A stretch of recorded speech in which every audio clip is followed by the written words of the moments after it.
buenos días, queridos oyentes de la Radio María. Bienvenidos a Conversión y Santidad de la mano de Benedicto XVI. Estamos aferrados por el amor de Dios y en los brazos amorosos de nuestra Madre Santísima.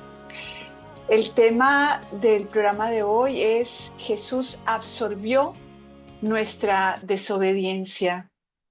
Y para ello voy a tomar el libro de Jesús de Nazaret y el libro de Introducción al Cristianismo, que se los recomiendo muchísimo. Del libro de Jesús de Nazaret voy a tomar cuando Jesús habla de la última cena y la institución de la Eucaristía, porque creo que nos coloca en esto que estamos viviendo en este momento litúrgico, que es nuestra redención, nuestra salvación. ¿En qué consiste ser salvados? Y creo que es muy importante porque ahí es donde más nos distinguimos nosotros como católicos de los protestantes. Los protestantes, para ellos es simplemente: Jesús pagó por mis pecados, ya no te preocupes, no tienes nada que hacer, todo, no puedes absolutamente nada, Dios es el único que puede todo y ya estás salvado, ¿no? Ya Él pagó por tus pecados, así que créetelo, créetelo y ya, ¿no? Es como un esfuerzo como muy cognitivo, el protestantismo.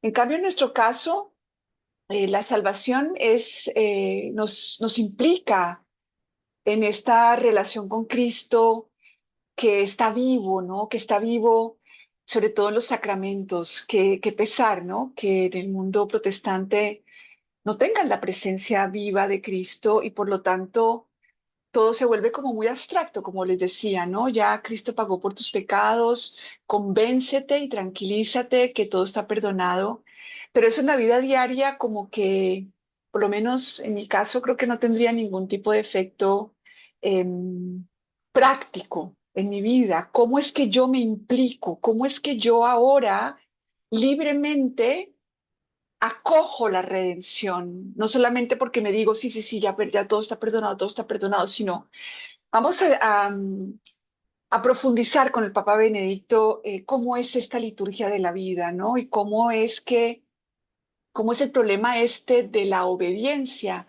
de la desobediencia, de cumplir la voluntad de Dios.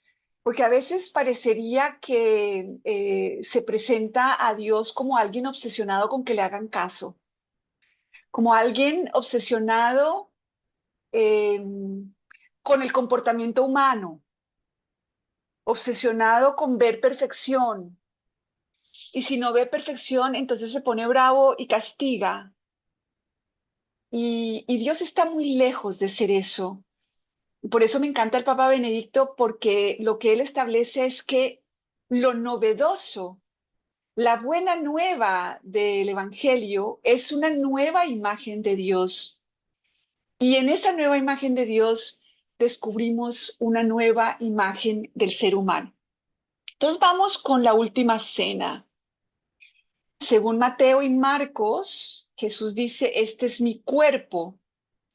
Y Pablo y Lucas añaden que se da por ustedes. Entonces aquí se evidencia el gesto del repartir. Cuando Jesús habla de su cuerpo, obviamente no se refiere al cuerpo distinto del alma y del espíritu, sino la persona entera y en carne y hueso. Eso es importante, ¿no? En el cristianismo no hay dualismo entre el cuerpo y el alma. Decir somos cuerpo de Cristo, entonces pues no es simplemente algo corporal, sino la persona misma. En este sentido, Rudolf Pesch comenta con razón que Jesús, en su interpretación del pan, presupone el significado particular de su persona.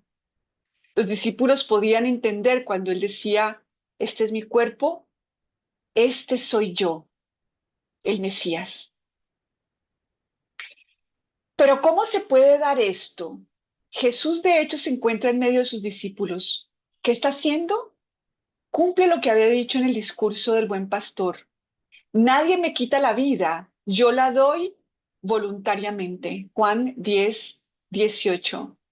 Le quitarán la vida en la cruz, pero Él ya la ofrece por sí mismo.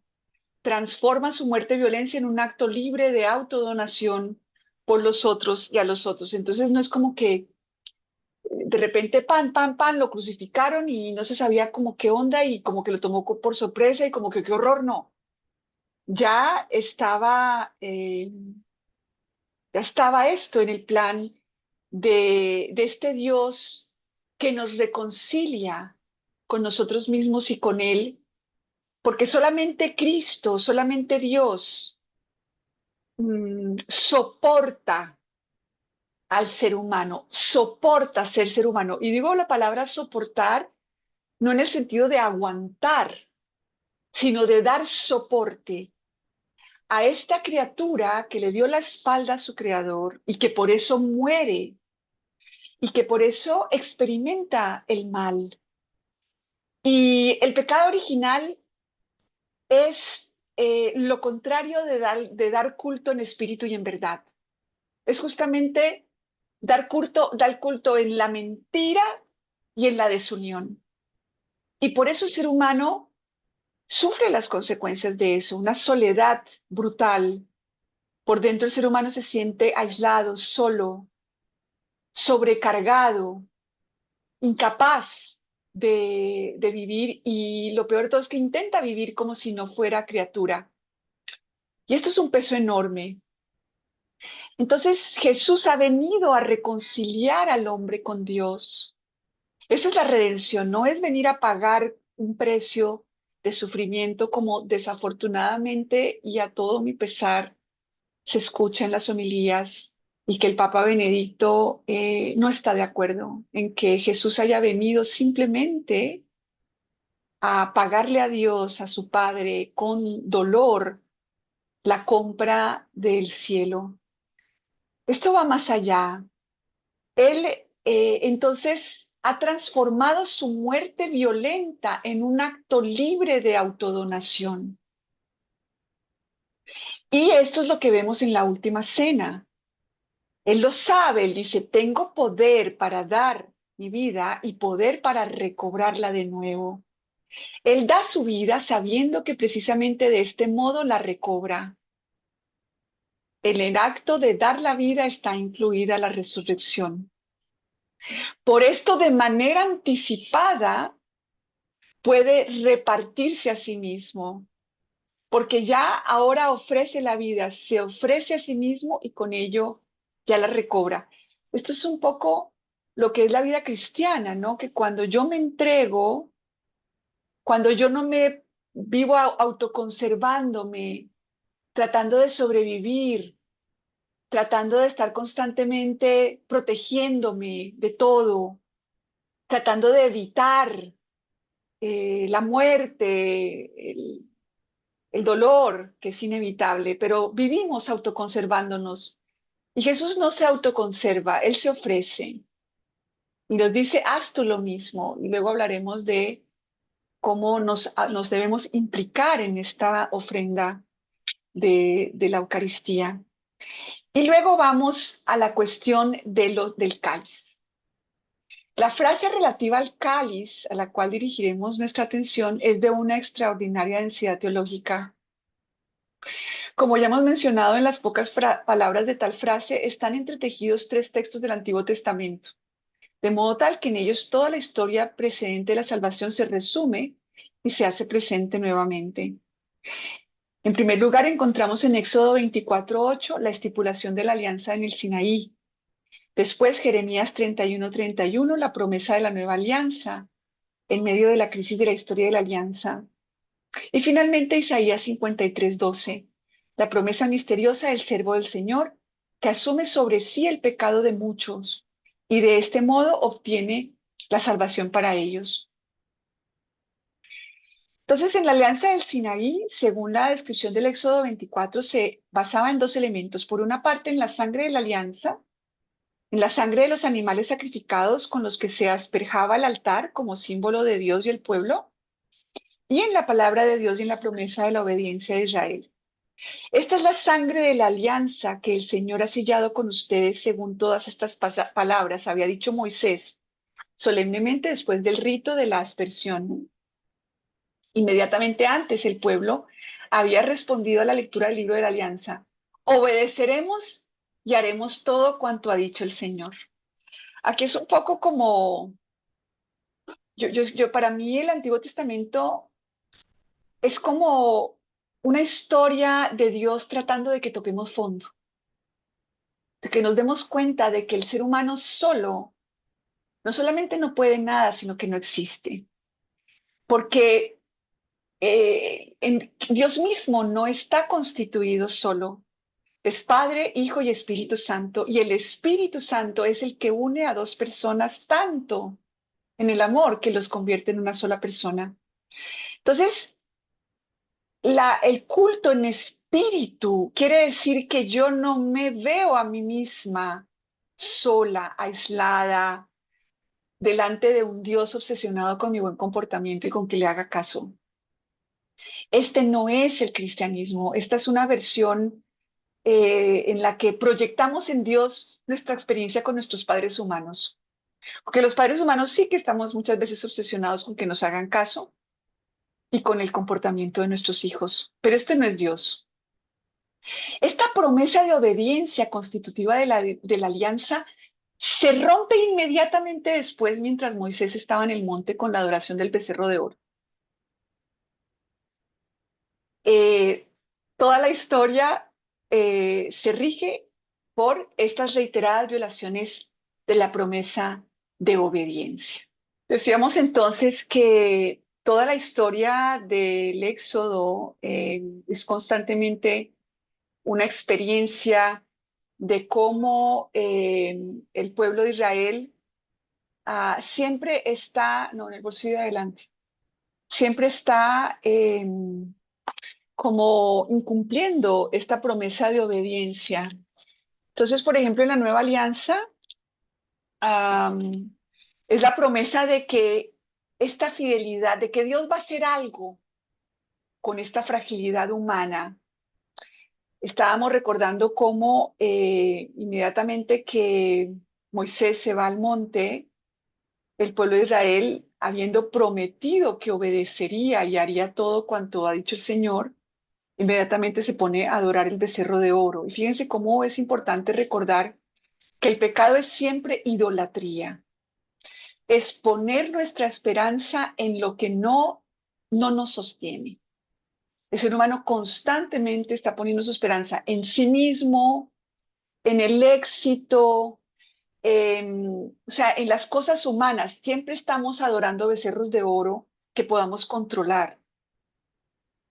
Entonces, toda la historia que sigue es una historia continua de reiteradas violaciones de la promesa de obediencia, como lo muestran tanto los libros históricos del Antiguo Testamento como los libros de los profetas. La ruptura parece irremediable en el momento en que Dios abandona a su pueblo al exilio y el templo a la destrucción. En ese momento no surge un Dios histérico que nos destruye. Surge la esperanza de la nueva alianza que ya no se basa en la fidelidad siempre frágil de la voluntad humana, sino que será inscrita indestructiblemente en los corazones mismos. Amarás a Dios sobre todas las cosas. Fíjense que el amarás es una promesa. Yo te capacitaré y tú amarás. Yo moriré por ti y tú amarás. No es que yo no voy a hacer nada como Dios y voy a estar viendo a ver si tú amas, ¿no? Y si no, entonces voy a acabar con el mundo porque ustedes son la patada. Toda la vida hemos sido la patada desde que nos separamos de Dios, pero aquí surge un Dios que se conmueve, que como que quiere que el ser humano reconozca que no puede, porque es que eso es lo que es más difícil. El ser humano se muestra que no me soporto a mí misma, o sea, que no soy un soporte para mí y sigo queriendo soportarme. Y entonces me culpo y me maltrato y me quiero matar y entonces soy lo... Y todo el tiempo insisto en querer ser yo misma, para mí misma, un apoyo. y que los demás además sean un apoyo para mí, porque no solamente soy yo. Entonces, en otras palabras, la nueva alianza se debe basar en una obediencia que sea irrevocable e inviolable, pero no es una obediencia de que te dije que me pidieras permiso para salir con tu amiguito y no me lo pediste. La obediencia humana es una obediencia ontológica, es decir, el ser humano desobedeció diciendo, no acepto ser criatura. Yo voy a conocer el bien y el mal y yo voy a ser como Dios. Eso no es como que no hice lo que me dijiste. Esto es, no estoy de acuerdo en ser lo que soy. Y por eso ahí nos, digamos que eh, eh, entregamos el espíritu, es decir, no estamos en espíritu porque el espíritu es el que nos une a Dios. Entonces, pecamos contra el Espíritu Santo, decimos, no, no, no, no, no, yo aquí me independizo, voy a conocer el bien y el mal con mi propia cabecita y voy a poner en práctica el Evangelio. El árbol del conocimiento del bien y del mal, estoy leyendo el Catecismo de la Iglesia Católica en el 396, evoca simbólicamente el límite infranqueable que el hombre en cuanto criatura debe reconocer y respetar. El hombre depende del Creador y está sometida a esas leyes. Y para ponerlo más bonito, porque el Papa Benedicto es excelente, dice, el hombre solo deviene plenamente hombre cuando es amado, cuando se deja amar. Eh, no puede, necesita recibir. El hombre para salvarse depende de un don. Si se niega a recibirlo, se destruye a sí mismo. ¿El ser humano quiere ser amado? No. Yo quiero ser perfecta. Yo no quiero ser amada. Yo no quiero ser perdonada. Yo quiero aquí que me den mi premio. Y como no soy perfecta, entonces me desanimo y me deprimo y me voy contra mí y contra Dios y contra el mundo, porque no queremos aceptar la verdad de que el hombre depende de un don. El hombre deviene hombre cuando se deja amar. Pero qué cosa para que nos dejemos amar. O sea, es una cosa impresionante. La desobediencia ontológica. No, yo quiero ser buena por mí misma y como no soy buena por mí misma, entonces mañana voy a crearme otro yo aceptable y voy a estar todo el día peleando contra mí y contra mi naturaleza humana. Esa es la desobediencia humana. No es que no le hice caso a Dios hoy porque dije una mentira, ¿no? Entonces, eh, en la nueva alianza, entonces se debe basar en una obediencia que sea irrevocable e inviolable. Esta obediencia que ahora se funda en la raíz del ser humano es la obediencia del Hijo, que se ha hecho siervo y absorbe en su obediencia hasta la muerte toda desobediencia humana. La sufre hasta lo más profundo y la vence. ¿Qué es lo que sufre Jesús? Nuestra desobediencia. Porque el ser humano quiere ser un impostor de Dios. ¿Y cómo muere Cristo? Como impostor. Entonces, pero nosotros no aceptamos que somos impostores. Creemos que deberíamos ser como Dios y nos odiamos por no serlo. Entonces, fíjense que Dios no puede simplemente ignorar toda la desobediencia de los hombres, todo el mal de la historia. No puede tratarlo como algo irrelevante e insignificante.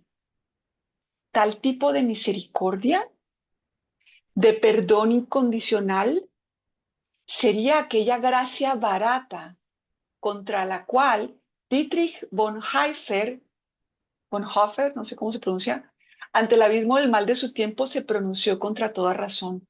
O sea, la misericordia no es así, ya no te preocupes, todo está bien, cool.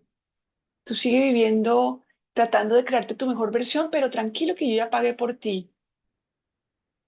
La injusticia, el mal como realidad concreta, no pueden ser ignorados sin más. No se puede simplemente dejarlos pasar. Deben ser eliminados y vencidos. Solo esta es la verdadera misericordia. La voluntad de Dios es nuestra sanación. Es que recuperemos, que nos recuperemos como en la recuperación, ¿no? Que recuperemos nuestra condición original, que recuperemos nuestro llamamiento a ser hijos de Dios, que lo seamos verdaderamente. Y Cristo elimina todo lo que es contrario a eso. Solo esta es la verdadera misericordia. Y por eso como la misericordia es nuestra sanación, es algo que todos los días, en lo que todos los días tenemos que implicarnos. Y que ahora lo haga Dios mismo, ya que los hombres no son capaces de hacerlo, es la bondad incondicional de Dios. Una bondad que jamás puede estar en contradicción con la verdad y la justicia que está vinculada a ella. Si somos infieles, Él permanece fiel, pues no puede negarse a sí mismo. Lo escribe Pablo a Timoteo. Entonces, en la cruz, Cristo está aceptando la muerte, está cargando, está sosteniendo esa tremenda soledad que es fruto del pecado. Él la carga para que yo pueda cargar la mía, para que yo deje de huir de mi soledad y irme con violencia hacia los demás que me dejan sola. Y me gusta mucho esta descripción de la pasión que da el Papa Benedicto en Introducción al Cristianismo. La médula de la pasión no es el dolor físico, sino la soledad radical, el abandono absoluto. En la cruz se revela el abismo de la soledad del hombre que está solo en lo más profundo de su ser. ¿Pero por qué? ¿Porque Dios lo creó solo? No, porque el ser humano cortó con el espíritu y con la verdad. Y por eso el culto es en espíritu y es verdad. Entonces yo todos los días me decido nuevamente a colocar mi yo en un yo más grande, que es el de Cristo, a volverme a enlazar con el Espíritu Santo desde mi espíritu. Y eso es un esfuerzo diario. La conversión de ayer no me sirve para la de hoy. Pero yo tengo que reconocer en mi vida cómo yo me aíslo, cómo yo me meto en esta burbujita en donde quiero ser mi propio sostenimiento. Esta soledad que de tantos modos se trata de ocultar, pero que es la situación real en la que se encuentra el hombre, es lo más contrario a su esencia, que nos dice que el hombre no puede estar solo y que busca sin cesar la compañía. Por eso la soledad es ese ámbito de angustia propio del destino de un ser que está llamado a ser en comunión y que le resulta imposible. Entonces fíjense que no tenemos que seguirnos cargando en la soledad, angustiados, como si de nosotros dependiera nuestro futuro. Eso es contrario a nuestra esencia, pero qué difícil convertirnos y dejar la estupidez de la autosostenibilidad, ¿no? Y hoy en día tenemos este culto a la autosuficiencia, al individualismo, este desdén y esta fobia a ser dependientes. La dependencia es un problema de salud mental, supuestamente. No, el que quiere liberarse de toda dependencia es el que sigue conversando con la serpiente en el paraíso. Y ese sí que está muy enfermo mentalmente. Pero nos encanta esta enfermedad. Ese es el problema. ¿Cómo me voy a curar de algo que me fascina, de algo que todos los días busco con frenesí? Entonces, Jesús absorbe, Él soporta esta soledad, soporta este sufrimiento de fracasar en su intento de ser impostor de Dios y soporta incluso el momento de la muerte, que es lo contrario de nuestra esencia. Y por eso dice, en tus manos encomiendo mi espíritu. ¿Cómo es posible que Dios, que es Padre, Hijo y Espíritu Santo, diga, en tus manos encomiendo mi espíritu. O sea, de verdad se murió. ¿Pero para qué? Para pagar una deuda por allá y que yo diga, sí, ya, métete en la cabeza que ya todo está perdonado, ya todo es como protestante. No, porque ahora en mi muerte, en esta soledad, en esta sensación de estar separada de Dios, ahora se metió Cristo. Me encanta Santa Teresita cuando lo veía ahí en la cruz y decía, tú me ves, tú sabes qué es lo que yo vivo por dentro, tú lo estás, te estás siendo solidario, te estás metiendo en mi pellejo. Esa es la cruz, un Dios que se mete en mi pellejo y soporta esta, porque nosotros no soportamos, no nos soportamos. O bueno, levante la mano el que se soporta, yo no. Por mí misma no soporto, no me soporto, no soporto a la Ana María con heridas, a la Ana María con errores, a la Ana María imperfecta, a la Ana María adolorida, a la Ana María que se envejece, a la Ana María que se equivoca. Esa no la quiero yo, mi hombre viejo la detesta. Y por eso tengo que orar, Jesús, cárgame para cargarme, dejar de estar en contra de la verdad, de que esta es mi condición humana caída y que soportarla es de santos. Porque el hombre viejo, no. El hombre viejo quiere ser perfecto, quiere exiliar su imperfección, quiere exiliar su dependencia, quiere exiliar su tener que decir, me falta algo. Ah, no, hoy en día no hay medias naranjas, todos estamos completos y no necesitamos de nadie, ni siquiera de Dios que nos perdone, porque es que yo debería no necesitar perdón, como Pedro en la última cena. No, no, no, a mí no me lava los pies, así estamos. Entonces, eh, esta fidelidad suya consiste en el hecho de que él ahora actúa no solo como Dios con respecto a los hombres, sino como hombre con respecto a Dios, fundando así la alianza de manera irrevocablemente estable. Entonces yo no soy la que digo fiat, Jesús, absorbe mi desobediencia, es lo que le tenemos que pedir. Ah, no, pero es que yo quiero ser obediente por mí misma, porque es que yo tengo que ver a la Virgen y hacer como ella. O sea, nuevamente, el ser humano, sin aceptar, sin adorar a Dios en espíritu y en verdad. ¿Qué es adorar en espíritu? No puedo sola. ¿Qué es asumir en verdad? Pues que no puedo sola, o sea, y que el espíritu me une a Dios. No es algo que yo hago lo que me une a Dios, no son mis actos los que son obedientes, es el Espíritu Santo con el que al que yo me abro. Entonces, por eso la figura del siervo del Señor que carga el pecado de muchos, o sea, carga esta soledad, esta muerte, este ser criatura, ese ser siervo, no ser el mandón que le dice al Padre qué hacer, va unida a la promesa de la nueva alianza fundada de manera indestructible. Esta inserción ya indestructible de la alianza en el corazón del hombre, de la humanidad misma, se realiza en el sufrimiento vicario del Hijo que se ha hecho siervo. Por eso, los cristianos católicos, dependemos de los sacramentos. Aquí solamente en el sacramento es que el Espíritu Santo me une a Cristo y me hace ofrenda al Padre. Fuera del sacramento es imposible. Desde ese momento en adelante, a toda la marea inmunda del mal se opone la obediencia del Hijo, en el cual Dios mismo ha sufrido y que por tanto es siempre infinitamente más grande que la masa creciente del mal. No, es que mi mal es terrible. No, ya no hay nada que hacer. Es que esto sí es insoportable. Esto sí no tiene perdón de Dios. O sea, siempre el ser humano creyéndose más grande que Dios.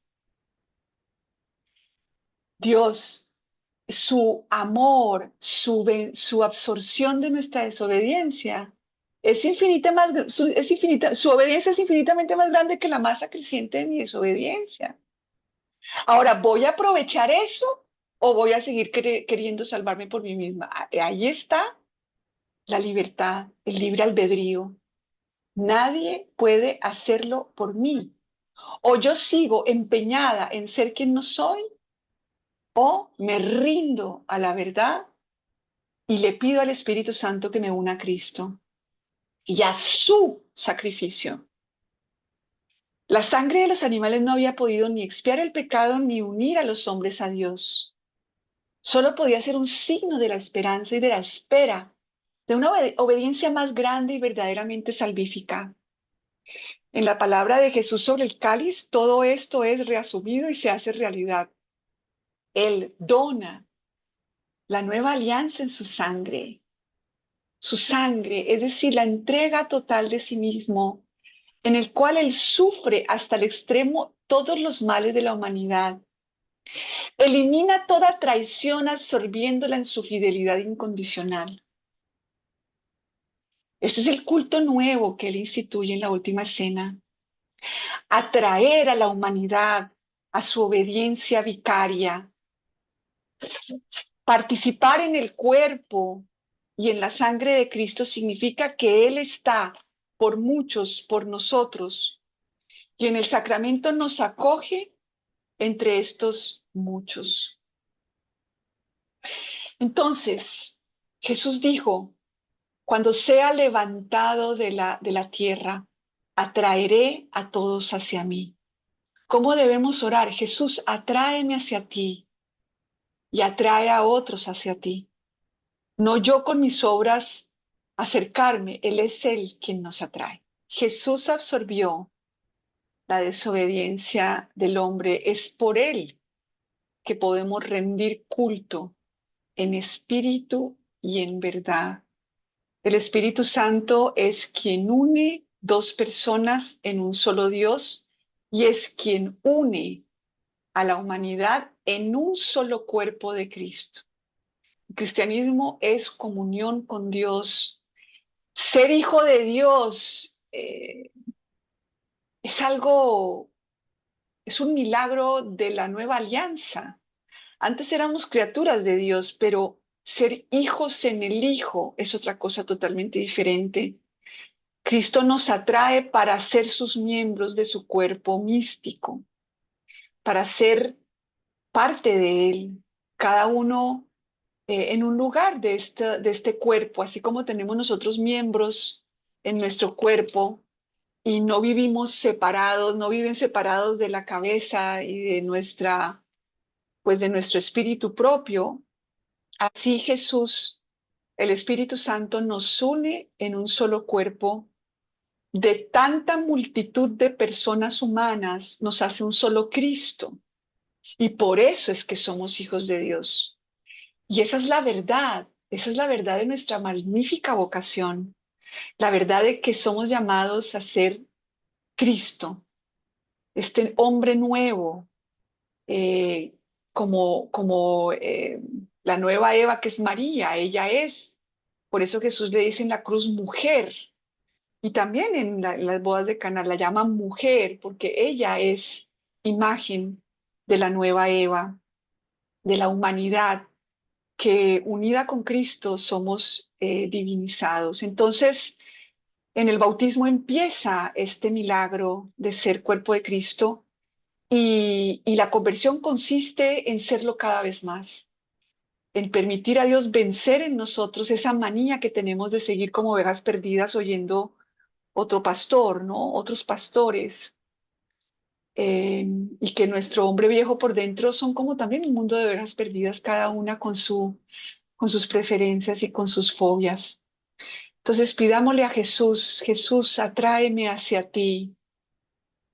Jesús, capacítame para soportarme, sopórtame, cárgame para cargarme imperfecta, para cargarme adolorida, cárgame para cargarme sola, cárgame para cargarme frágil. Ese es el pequeño camino de Santa Teresita del Niño Jesús. Es ser santa sin crecer, porque el ser humano lo que quiere es crecer, ser este monumento digno de admiración por sí mismo. Y el Evangelio es lo contrario, y les recomiendo leer esta nueva exhortación apostólica del Papa Francisco que se llama C'est la confiance, es la confianza, que es sobre el pequeño camino de Santa Teresita. Creo que podemos leerlo juntos porque me parece que es fundamental esto de ser santo sin crecer. Primero que todo, fíjate el problema que es no querer soportarnos como incómodos a los demás. Ahí ya empieza el problema, que no soportamos, entonces queremos que los demás nos acepten y pagamos un precio muy alto, un precio de traicionarnos a nosotros mismos. Y eso es, lo comparto contigo, así viví muchos años de mi vida haciendo supuestamente lo que los demás esperaban de mí, porque no soportaba la incomodidad de ser rechazada. Entonces ahí es donde empieza el problema de la desobediencia, no de la desobediencia, de la falta de que no supimos cómo aprovechar la redención, pero ahora sí puedes hacerlo. Entonces mira a ver cómo se siente cuando eres demasiado por los demás y pídele a Jesús, cárgame para cargarme, porque ese ídolo de quedar bien tiene que morir en nuestra vida. No podemos seguir construyendo el becerrito de oro de que los demás estén contentos conmigo. Y por eso podemos perder nuestra vida, nuestros sueños, nuestro sustento económico. Y en eso te cuento que me pasó lo mismo. Entonces hay que, y segundo, pues lo más difícil para el ser humano es, para el ser humano que no conoce el amor, es la incertidumbre. Y por eso Jesús, fíjate que la vida de la Sagrada Familia es llena de incertidumbre. Voy a llegar a Belén y no sé si voy a tener dónde nacer. Y me voy a ir a Egipto y no sé si voy a volver a volver. Y me voy a predicar y no sé si me van a querer desbarrancar y matar, ¿sabes? Entonces, esa molestia de la incertidumbre, esa molestia de la soledad, de la incomprensión, Jesús, cárgame para cargarme hoy, porque la voluntad de Dios no es hacer algo con tu vida, es hoy estar acompañada. Que no pase un segundo más de tu vida sin que te abras a la compañía de Jesús para que puedas, que Él pueda soportarte para tú darte soporte en toda esa incomodidad que hay que vivir para que se destruya el becerro de oro de la buena opinión de los demás.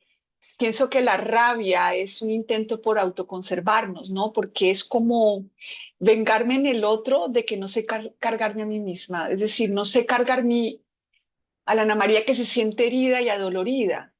Entonces, si yo no le pido a Jesús, cárgame para cargarme en esa como molestia de la herida o lo que está pasando, yo voy a irme contra esa persona. ¿Mm? Entonces es muy importante pedirle a Jesús, no es yo ser dócil, por favor, que de hoy, de este programa, salga una sola cosa. Dejemos de decir yo voy a ser dócil, yo voy a ser, no, yo no puedo. Cargar con la cruz es poner mi yo en el yo de Cristo y decir no puedo. Jesús, cárgame para cargarme prontico, porque si no, voy a querer autoconservarme e irme contra los demás porque no me soporto, ¿cierto? Entonces, eso sería, desafortunadamente se nos acaba el tiempo, vamos a aceptar que se nos acaba el tiempo, Jesús, cárgame para cargarme, que quisiera hacer muchas cosas y no pude. Dios mediante nos encontramos en otra oportunidad y quedamos como siempre con María, Madre de nuestra conversión.